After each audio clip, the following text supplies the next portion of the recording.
की इस वीडियो कक्षा में बहुत बहुत स्वागत है, हार्दिक अभिनंदन है।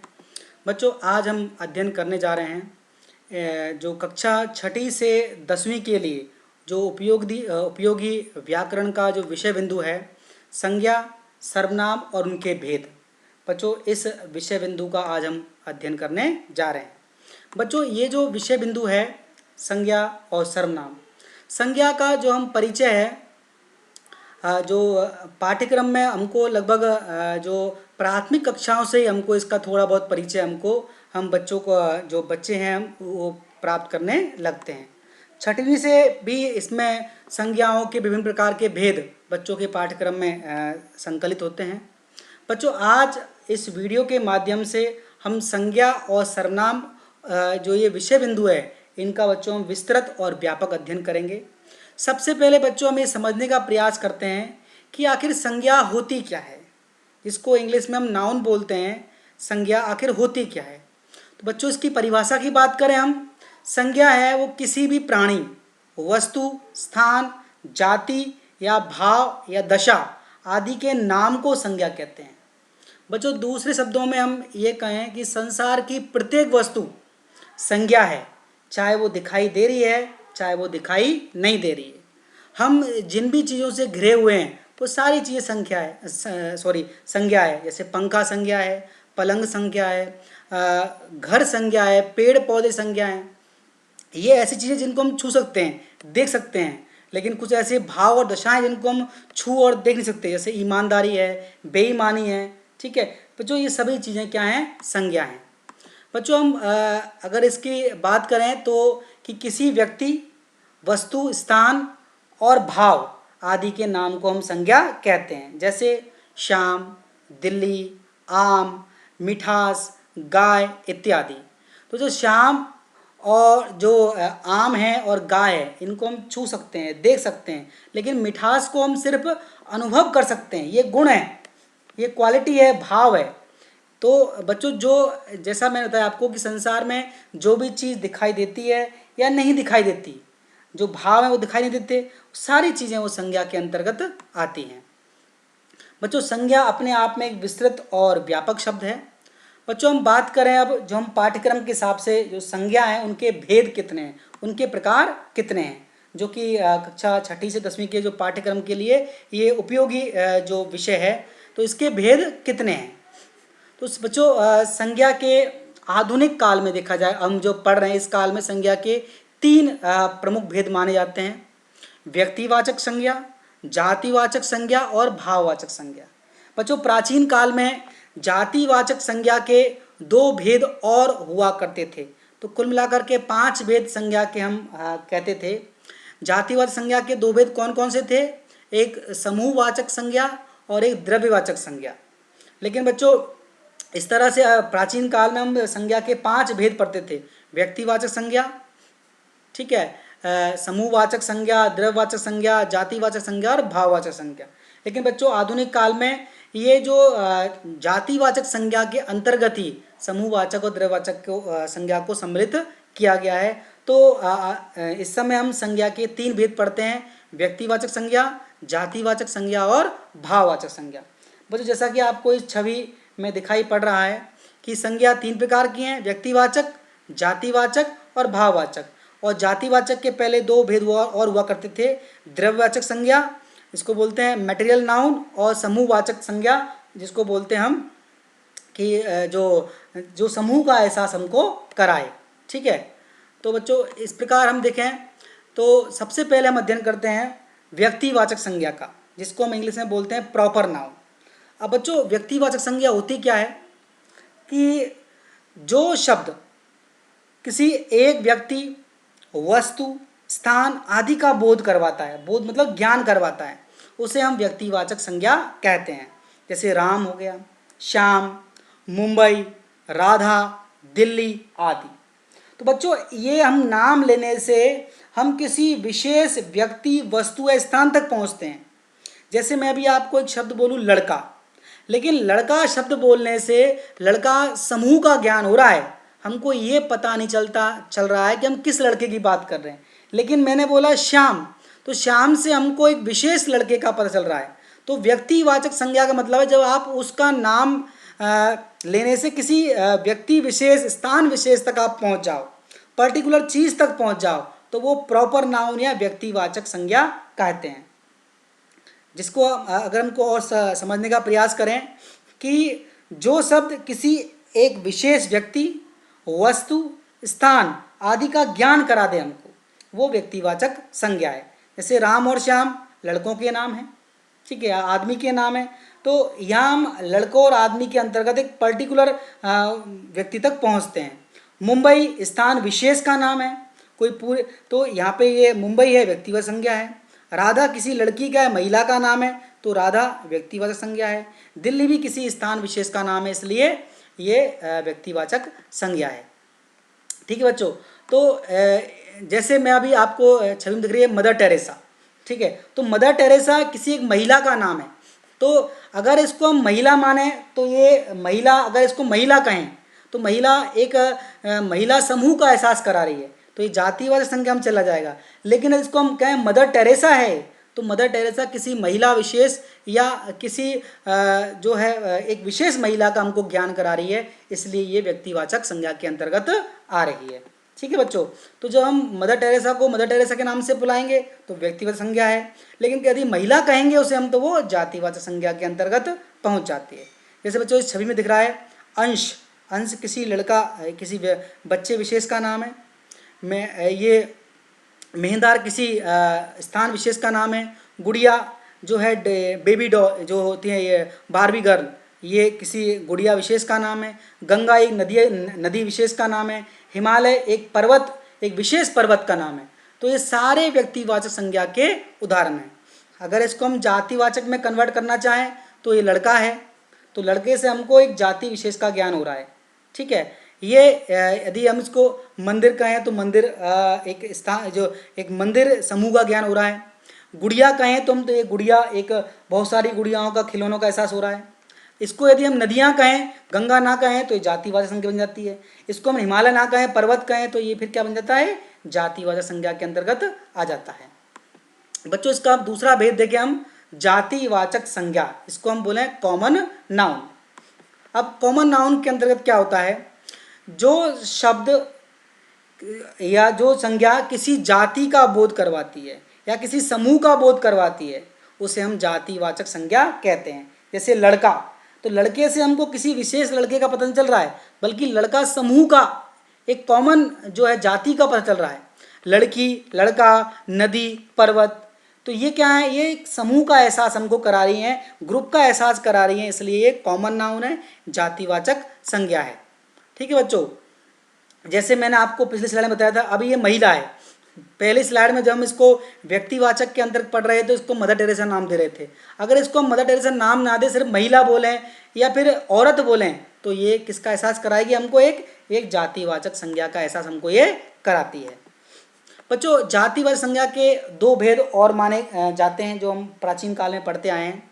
एक है हमारा समूहवाचक संज्ञा, इसको हम कलेक्टिव नाउन के नाम से जानते हैं। जिन संज्ञा शब्दों से किसी एक व्यक्ति का एहसास ना होकर के पूरे समूह या समाज का ज्ञान हो, उसे हम समूहवाचक संज्ञा कहते हैं। जैसे सेना है, तो सेना कोई व्यक्ति नहीं है, एक ग्रुप है। पुलिस एक ग्रुप है। समिति कोई कमेटी है, एक ग्रुप है। लड़की एक समूह है। परिवार एक समूह है। तो इनसे हमको एक समूह का, एक ग्रुप का, एक जाति का एहसास हो रहा है, जिसे हम समूहवाचक संज्ञा कहते हैं। दूसरा है द्रव्यवाचक संज्ञा, जिसे हम मैटेरियल नाउन के नाम से जानते हैं। जिन संज्ञा शब्दों से हमें किसी धातु, मेटल, द्रव्य, सामग्री, पदार्थ आदि का बोध हो, उसे हम द्रव्यवाचक संज्ञा कहते हैं, मटेरियल नाउन कहते हैं। जैसे गेहूं है, चावल है, सोना, चांदी, लोहा, पीतल, ये सब किसके नाम है, ये समूह के नाम है। ठीक है, ठीक है, ये द्रव्य के नाम है जो एक ग्रुप का एहसास हमको करा रहे हैं। तो जो दोनों भेद ये जातिवाचक संज्ञा के अंतर्गत ही समाहित माने गए हैं। जैसे चीनी है, आपको छवि में दिख रहा है, चीनी है, सोना है, लकड़ी है, चांदी है, ईंट है। तो ये एक द्रव्य का, मटेरियल का हमको एहसास करा रहे हैं। लेकिन मटेरियल कैसा है, जैसे हम चीनी बोले हैं तो चीनी एक समूह बहुत बड़ा, ठीक है। सोना है, सोना जो होता है, तो एक द्रव्य है, एक समूह का एहसास करा रहा है, तो ये द्रव्यवाचक संज्ञा और जातिवाचक संज्ञा के अंतर्गत ये माने जाते हैं। बच्चों इसके बाद अगर हम, जैसे मैंने आपको पिछली स्लाइड में बताया था, अगर इसको हम लड़का मान लें तो जातिवाचक संज्ञा है, इसको मंदिर माने तो ये जातिवाचक संज्ञा है, इसको खिलौना माने तो जातिवाचक संज्ञा है, नदी माने अगली अगली स्लाइड को तो ये जातिवाचक संज्ञा है, इसको हम पर्वत माने तो ये जातिवाचक संज्ञा है। इसी प्रकार ये भेड़ है, ठीक है, तो भेड़ एक भेड़ समूह का एहसास हमको करा रही है, तो ये सब किसके उदाहरण है बच्चों? ये सब जातिवाचक संज्ञा के उदाहरण हैं। बच्चों अगला है भाववाचक संज्ञा, एब्स्ट्रैक्ट नाउन। अब इसमें क्या होता है बच्चों कि जिन संज्ञा शब्दों से किसी पदार्थ की या किसी व्यक्ति की अवस्था, उसके गुण या दोष, धर्म, दशा आदि का बोध होता है, भाव का बोध होता है, उसे हम भाववाचक संज्ञा कहते हैं। जैसे बुढ़ापा, मिठास, क्रोध, बालपन, ईमानदारी, मक्कारी, बेईमानी, सुंदरता, कालापन, गोरापन, ठीक है, मेहनत, ये सब क्या है? ये बच्चों ऐसी चीज़ें हैं जिनको हम छू नहीं सकते, सिर्फ महसूस करते हैं। एक भाव है, गुण है, दशा है, अवस्था है, तो ये सब किसके अंतर्गत है बच्चों? ये भाववाचक संज्ञा के अंतर्गत आती है। जैसे ये बंदा मेहनत कर रहा है, तो ये मेहनत जो कर रहा है, ये हमको दिख रहा है कि मेहनत कर रहा है, इसको हम महसूस कर सकते हैं कि मेहनत कर रहा है, तो मेहनत क्या है? एक भाववाचक संज्ञा है। अगर इसको हम अब अगर देखें ये आदमी है, तो आदमी वर्ड कौन सी संज्ञा हो जाएगा? जातिवाचक। ये लड़की है, कौन सी संज्ञा हो जाएगा? ये क्या नाम से? जातिवाचक संज्ञा हो जाएगा।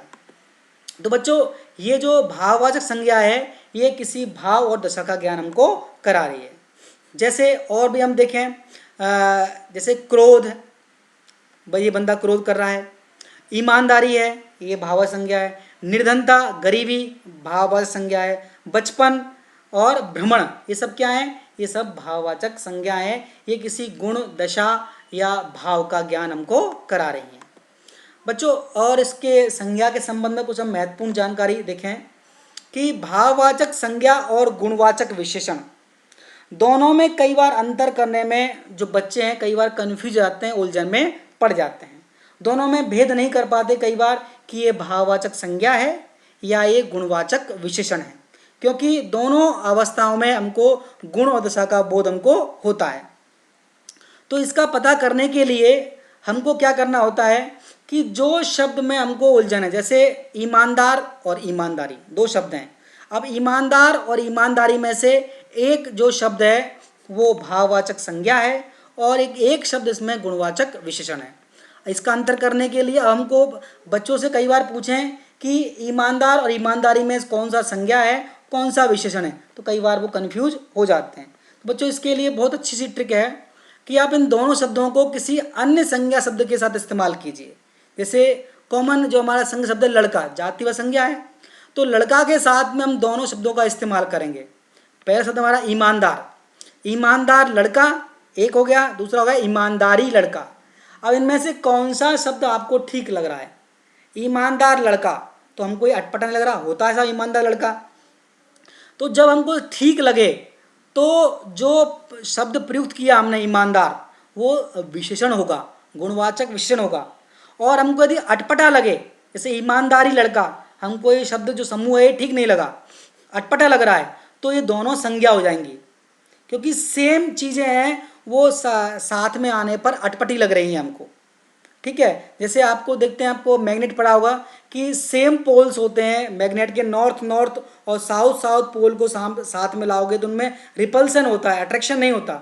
लेकिन अपोजिट पोल्स को साथ में लाओगे तो अट्रैक्शन होता है। इसी प्रकार संज्ञा शब्दों को साथ में रखेंगे हम तो उनमें अटपटा सा हमको लगेगा। तो इसलिए अगर ईमानदारी लड़का हमको अटपटा लग रहा है, क्यों लग रहा है? क्योंकि दोनों संज्ञा हो गए। हमको पता है कि लड़का तो पहले संज्ञा है, तो हमने जो शब्द इस्तेमाल किया है ईमानदारी, वो भी क्या हो गया? वो भी संज्ञा हो गया। और जब हमको अटपटा नहीं लग रहा है, जैसे ईमानदार लड़का, तो लड़का संज्ञा हमको पहले पता, क्योंकि हमने उसको संज्ञा के साथ में इस्तेमाल किया था। और ईमानदार, हमको ईमानदार का पता करना था ये संज्ञा है या विशेषण, तो ईमानदार क्या हो जाएगा? एक विशेषण हो जाएगा। तो बच्चों ये इस प्रकार हम जो गुणवाचक विशेषण और भाववाचक संज्ञा, इनमें जो कन्फ्यूजन है इसको हम दूर कर सकते हैं। बच्चों इसके हम कुछ और तथ्य देखें कि जिस व्यक्ति वस्तु पदार्थ आदि की गणना की जा सके उसे हम काउंटेबल या गणनीय संज्ञा कहते हैं। बच्चों ये भी बहुत बड़ी बात है, ये बहुत महत्वपूर्ण विषय होता है ये भी कि काउंटेबल नाउन और अनकाउंटेबल नाउन क्या होती हैं, क्योंकि इसके आधार पर जब हम विशेषण पढ़ेंगे तो हमको ये काम आती है। तो काउंटेबल नाउन क्या होते हैं, जिन संज्ञाओं को हम गिन सकें, उनकी काउंटिंग कर सकें, वो कौन सी संज्ञा होती हैं, काउंटेबल होती हैं। और जिन व्यक्ति वस्तु पदार्थ आदि की हम गणना नहीं कर सकें, उनको गिन नहीं सकें, उनकी संख्या मालूम ना कर सकें, वो क्या कहलाती हैं, वो अनकाउंटेबल नाउन या अगणनीय संज्ञाएं कहलाती हैं। जैसे अगर देखें हम लड़का और पुस्तक, तो हम इनको गिन सकते हैं, जैसे एक लड़का, दो लड़का, तीन लड़का, एक पुस्तक, दो पुस्तक, तीन पुस्तक होते हैं। अगर इनको हम गिन सकते हैं तो एक काउंटेबल है। लेकिन यदि हम देखें दूसरी तरह से, अगर दूध, तो दूध, पानी, हवा और ये मित्रता, ऐसे शब्द जिनको हम गिन नहीं सकते, इनको जैसे एक दूध, दो दूध, तीन दूध होता है, नहीं होता। एक हवा, दो हवा, तीन दो हवा होती है, नहीं होती है। तो जिनको हम, अगर हम मोटे तौर पर समझें, तो जिन चीज़ों को हम गिन कर ले सकते हैं, काउंट करके ले सकते हैं, या इनको जिनकी गणना कर सकते हैं, वो काउंटेबल हैं। और जिन चीज़ों को हम तोल के या नाप के ले रहे हैं, ठीक, किलोग्राम में, लीटर में, मिलीलीटर में ले रहे हैं, वो सब अनकाउंटेबल नाउन मानी जाती हैं। तो बच्चों ये भी हमको याद करना आवश्यक है कि काउंटेबल नाउन क्या है और अनकाउंटेबल नाउन क्या है। जैसे हमने बात की दूध की, अगर दूध को हम नाप के ले रहे हैं, 1 लीटर दूध, 2 लीटर दूध, ठीक है, तो ये क्या हो जाएगा, ये अनकाउंटेबल नाउन हो जाएगा। लेकिन यदि दूध को हम पैकेट में लें, 1 पैकेट दूध, 2 पैकेट दूध, तो इसको काउंट कर सकते हैं हम, तो ये काउंटेबल नाउन हो जाएगा। 1 पैकेट दूध ये काउंटेबल है, लेकिन 1 लीटर दूध ये अनकाउंटेबल है। इसी प्रकार 1 गिलास दूध, इसको हम काउंट, 1 गिलास, 2 गिलास, 3 गिलास काउंट कर सकते हैं। तो जिनको हम काउंट कर सकते हैं वो काउंटेबल हैं, जिनको हम काउंट नहीं कर सकते, माप के या तोल के ले रहे हैं, वो अनकाउंटेबल नाउन के अंतर्गत या अगणनीय संज्ञा के अंतर्गत आता है। तो बच्चों ये जानकारी भी आपको होनी अति आवश्यक है। जैसे बच्चों मैंने इसमें छवि में दिखाने का प्रयास किया है 2 पिक्चरों के माध्यम से। जैसे एग्स हैं, अंडों को हम गिन के लेते हैं, काउंटेबल हैं। बनानाज को हम अगर काउंट करके लें, 1 दर्जन बनाना, तो काउंटेबल है। अगर बनाना को तोल के लें, 1 किलो बनाना, तो वो काउंटेबल नहीं होंगे, अनकाउंटेबल हो जाएंगे। इसी प्रकार देखिए हम जो बर्गर है उनको हम काउंट कर सकते हैं, हॉट डॉग को काउंट कर सकते हैं, एप्पल को काउंट कर सकते हैं। अगर काउंट करके ले रहे हैं तो 5 एप्पल दे दो भाई, दुकानदार से बोलते हैं, तो काउंटेबल है। बोला 5 किलो एप्पल दे दो, तो वो काउंटेबल नहीं रहेंगे। कैरेट हैं, काउंट करके ले रहे हो तो काउंटेबल हैं। इसी प्रकार टोमेटो को काउंट करके ले रहे हो तो काउंटेबल हैं।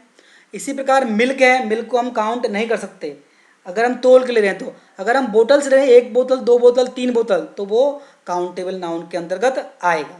सॉल्ट है, फ्लोर आटा है, ठीक है, शुगर है, अगर इनको हम तोल के या माप के ले रहे हैं तो वो अनकाउंटेबल है। अगर पैकेट को गिन के ले रहे हैं तो वो काउंटेबल नाउन के अंतर्गत आता है।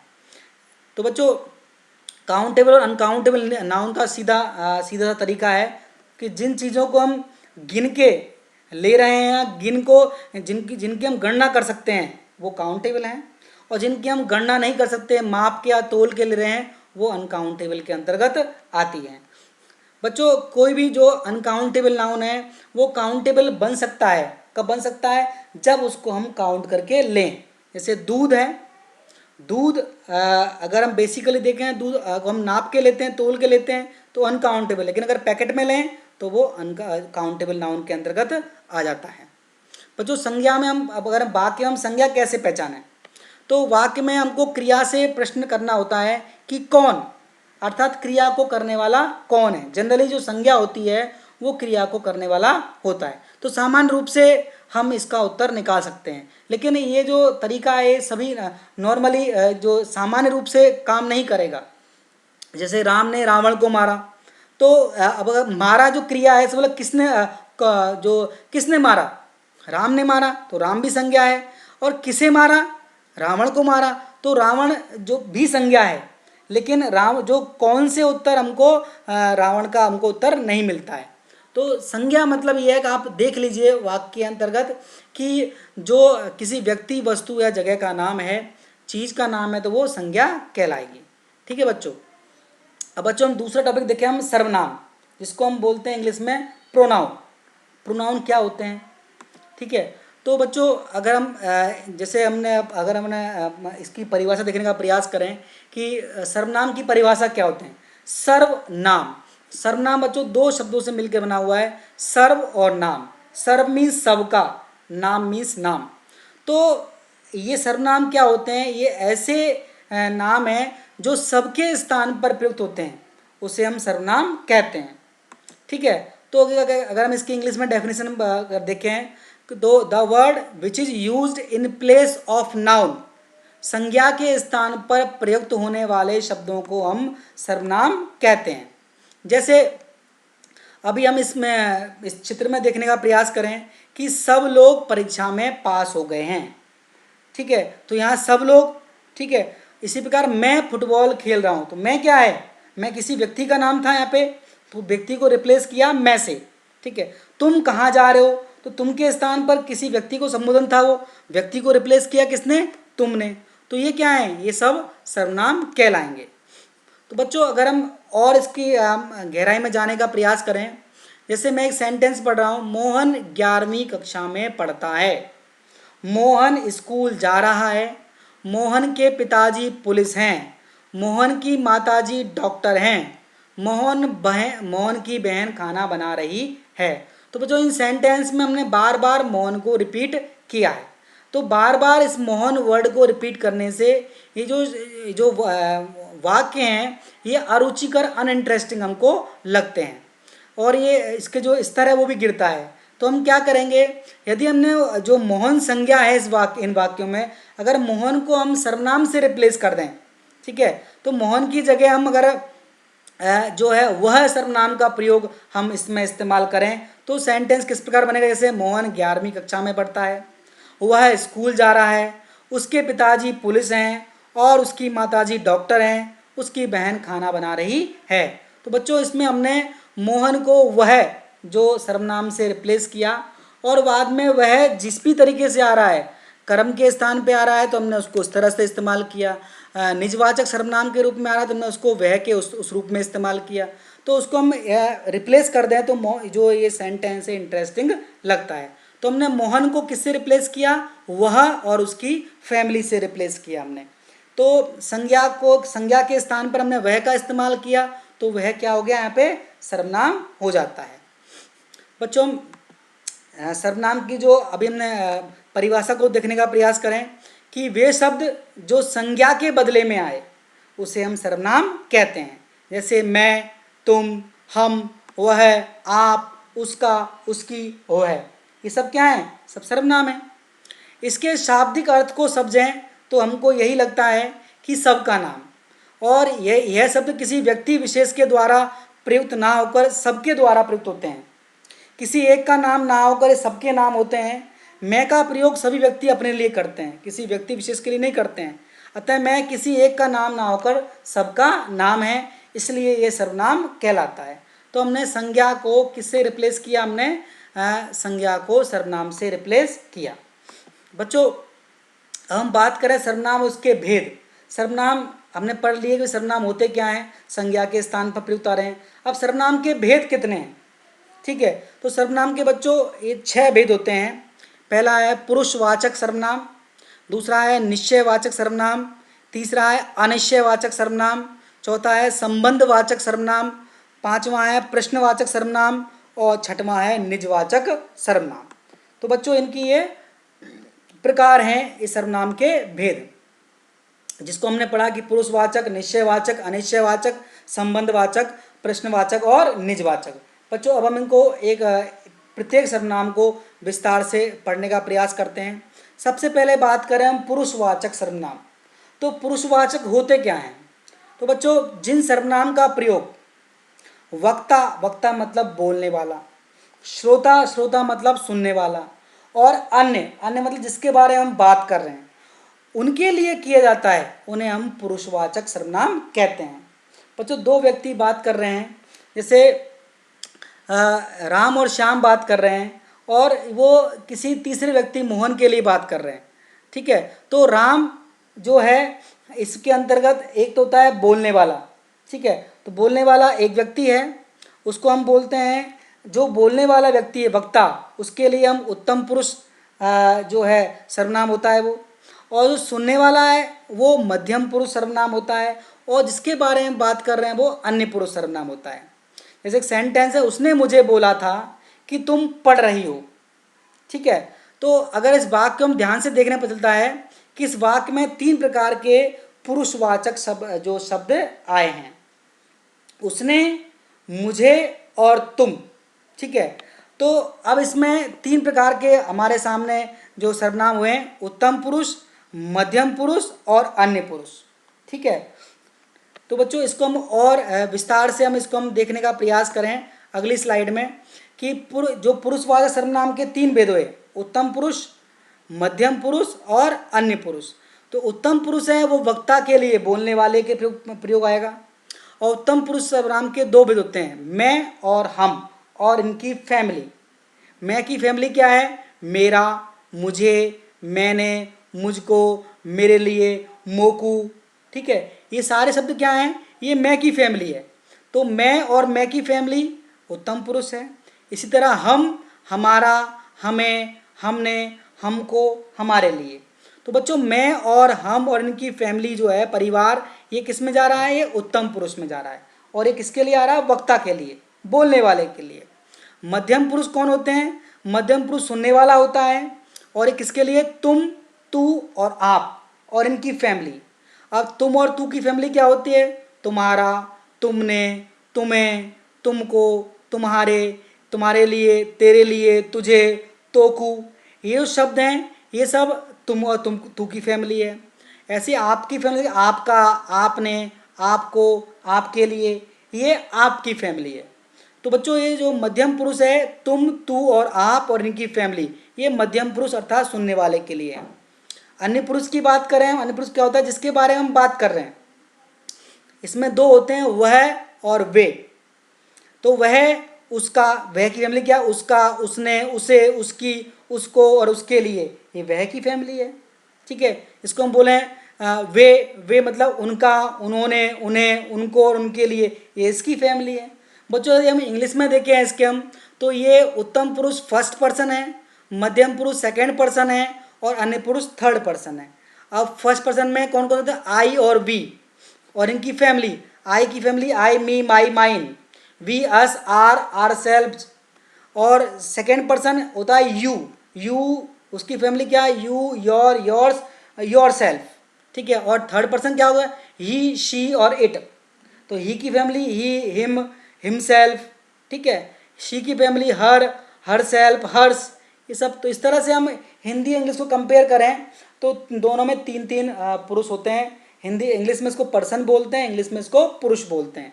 तो 3 पुरुष हो गए, उत्तम पुरुष मैं, हम और इनकी फैमिली, मध्यम पुरुष तुम, तू और आप और इनकी फैमिली, और अन्य पुरुष में वह, वे और इनकी फैमिली। ये बच्चों पुरुषवाचक सर्वनाम होते हैं। बच्चों हम दूसरा देखें, निश्चयवाचक सर्वनाम। क्या होता है बच्चों निश्चयवाचक सर्वनाम, जो सर्वनाम किसी व्यक्ति, वस्तु आदि की ओर निश्चय पूर्वक संकेत करे, डेफिनेटली संकेत करे, उसे हम निश्चयवाचक सर्वनाम कहते हैं। जैसे एक शब्द है, यह मेरी पुस्तक है। तो यहाँ यह के माध्यम से हम इशारा कर रहे हैं कि जो पुस्तक पड़ी हुई है, यह पुस्तक ये मेरी है। तो यह जो शब्द है ये सर्वनाम है और ये निश्चयवाचक सर्वनाम है।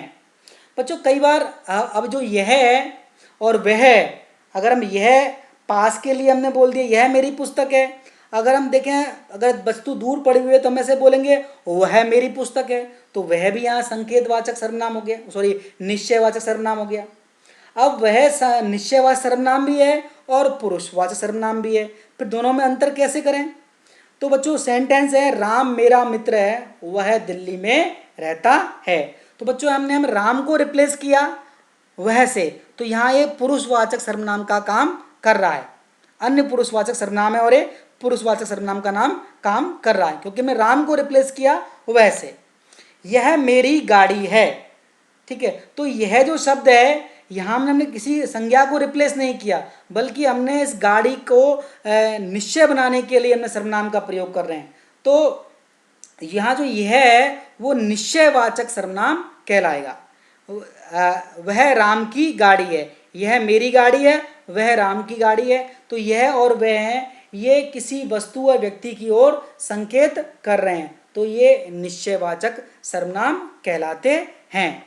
जबकि पहले जो सेंटेंस में राम मेरा मित्र है, तो यहाँ वह दिल्ली में रहता है, तो यहाँ हमने संज्ञा को रिप्लेस किया है, और दूसरे सेंटेंस में हमने संज्ञा को स्पेसिफाई कर रहे हैं, इसको हम उसकी तरफ संकेत कर रहे हैं, उसकी तरफ इशारा कर रहे हैं। ठीक है बच्चों। हम इसके बाद हम अगला जो जैसे और हम अगला वाला देखें, हम अनिश्चयवाचक सर्वनाम। ठीक है, अब ये क्या होता है कि जो सर्वनाम शब्द किसी निश्चित व्यक्ति, वस्तु अथवा स्थान का बोध नहीं करवाता है, वह अनिश्चयवाचक कहलाते हैं। मतलब इसमें संकेत तो हो रहा है, लेकिन निश्चित रूप से कुछ नहीं कह रहे हैं वो। जैसे कोई आ रहा है, अब कोई व्यक्ति है लेकिन पता नहीं कौन है, कोई आ रहा है, तो कोई सर्वनाम है, इसने किसी व्यक्ति को रिप्लेस तो किया है, ठीक है, लेकिन हमें उसकी निश्चितता हमको पता नहीं है। स्वाद में कुछ कमी है, अब पता नहीं क्या कमी है, तो कुछ और कोई जो शब्द हैं, ये सर्वनाम शब्दों में किसी घटना या किसी घटना के होने का एहसास हमको दिला रहे हैं, लेकिन इनकी जो वास्तविकता है, निश्चितता निश्चित नहीं है, अतः ये अनिश्चयवाचक सर्वनाम है, कोई और कुछ। बच्चों इसके बाद हम और जो सर्वनाम है वो इसका अगला भेद है वो पढ़ते हैं, वो है संबंधवाचक सर्वनाम। संबंधवाचक सर्वनाम क्या होते हैं कि वे सर्वनाम शब्द जो किसी वाक्य में संज्ञा और सर्वनाम के संबंध का बोध कराए, कि संज्ञा और सर्वनाम में जो वाक्य में प्रयोग हो रहे हैं उनमें उसमें क्या संबंध है, उसे हम संबंधवाचक सर्वनाम कहते हैं। जैसे जिसकी लाठी उसकी भैंस, ठीक है, तो यहाँ लाठी और भैंस में क्या संबंध है कि जिसकी लाठी है उसकी भैंस है, ठीक है, तो जिसकी और उसकी जो शब्द हैं ये सर्वनाम है, और कौन से हैं, संबंधवाचक सर्वनाम है। जैसा कर्म वैसा फल, तो जैसा और वैसा ये शब्द हैं, ये संबंधवाचक सर्वनाम का काम कर रहे हैं। जो, सो, उसी, जैसा, वैसा, जिसकी, उसकी, इस प्रकार के शब्द हैं, वो दो सर्वनामों में या जो है वो परस्पर संबंध बताने का काम कर रहे हैं, इसलिए संबंधवाचक सर्वनाम कहलाते हैं। बच्चों जैसे इसमें जिसकी लाठी उसकी भैंस, तो जिसकी और उसकी जो शब्द हैं वो क्या है, संबंधवाचक सर्वनाम कहलाएंगे। ठीक है, इसी प्रकार जो कुछ पकाओगे वही तो खाओगे, तो जो और वही ये सर्वनाम है, संबंधवाचक सर्वनाम है। जैसा कर्म होगा वैसा ही फल मिलेगा, तो जैसा और वैसा जो शब्द हैं ये भी संबंधवाचक सर्वनाम का काम कर रहे हैं। बच्चों अगला है प्रश्नवाचक सर्वनाम।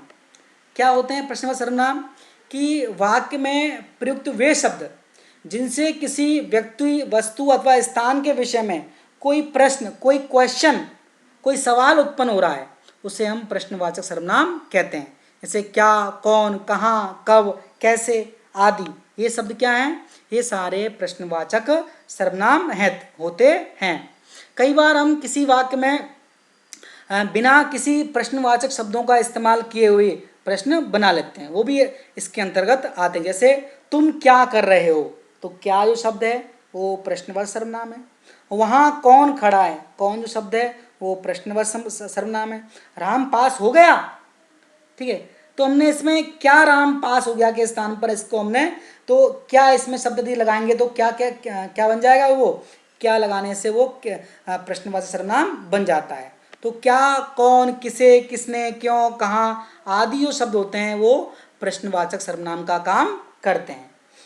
WH वर्ड से जितने भी जो बनते हैं हिंदी में, क्या, कौन, किसे, कहाँ, कैसे, कब, तो ये सारे जो शब्द होते हैं ये सारे शब्द प्रश्नवाचक सर्वनाम का काम करते हैं। बच्चों इसके बाद अगला जो और लास्ट सर्वनाम है वो है निजवाचक सर्वनाम। अब बच्चों ये क्या होते हैं, तो वे सर्वनामिक शब्द जो स्वयं के लिए प्रयोग किए जाते हैं, खुद के लिए, निज मतलब खुद के लिए, ऐसे आप, अपना, अपने आप, ठीक है, तो ऐसे जो शब्द हैं, ऐसे जो सर्वनाम है वो निजवाचक सर्वनाम कहलाते हैं। जैसे मैं अपना कार्य स्वयं करता हूँ, तो यहाँ अपना, ठीक है, अपना कार्य स्वयं करता हूँ, जो अपना और स्वयं वर्ड है ये कौन से शब्द हैं, ये सर्वनाम है, निजवाचक सर्वनाम है। मेरी माता भोजन अपने आप बनाती है, अपने आप जो शब्द है वो निजवाचक सर्वनाम है। ठीक है। मैं अपनी गाड़ी से जाऊंगा, अपनी, तो अपनी जो शब्द है वो निजवाचक सर्वनाम का काम कर रहा है। आप, अपनी, मेरा, मेरी, ऐसे सार्वनामिक शब्दों से अपने या अपने होने का एहसास हो रहा है, इसलिए ये निजवाचक सर्वनाम कहलाते हैं। ठीक है बच्चों। जैसे इसके बाद जैसे मेरी माँ खुद खाना बना रही है, मैं अपनी गाड़ी से जा रहा हूँ। तो बच्चों इसको मैंने छवि के माध्यम से आपको दिखाने का प्रयास किया है।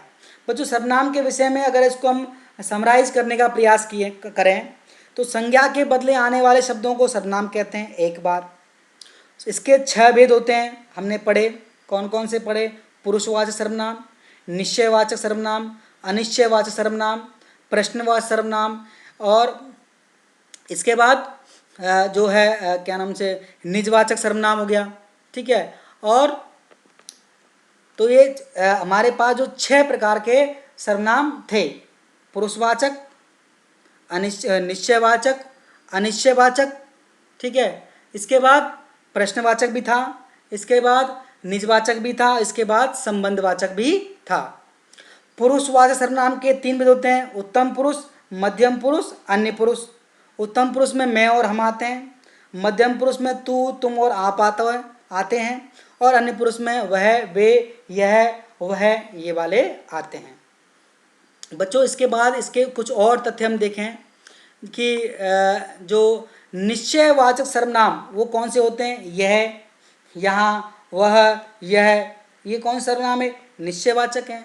अनिश्चयवाचक हैं, जैसे जो निश्चयवाचक पास की वस्तु के लिए यह और यहाँ आएगा, और दूर की वस्तु के लिए वह और वहाँ आएगा। अनिश्चयवाचक में कोई और कुछ।